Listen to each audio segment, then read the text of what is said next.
कलाहांडी रे दुई नवीन को प्रचार जड़े तो मुख्यमंत्री नवीन पट्टनायक आउ जड़े नवीन किए बोली मनकु तो प्रश्न आसुथिबो। ये व्यक्ति होउछंती सेई नवीन माने कैलाश साहू।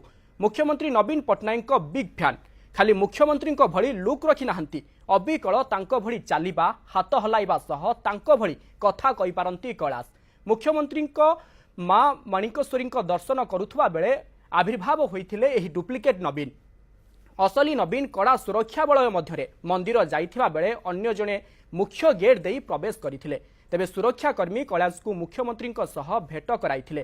कैलाश केवल नवीन को भल पांतिनी बरं तांको दल बीजेडी पई प्रचार मध्य करूछंती। आउ एथर भी नवीन राज्य रे सरकार गढ़िबे बोली आशावादी अछंती कैलाश। 5-7 वर्ष हम मुख्यमंत्री को मिमिक्री करुछि। विभिन्न कार्यक्रम माध्यम रे मु करि आसुछि। चेष्टा तो मु करुछि। लोक माननको ऊपर मु या विश्वास रखिछि।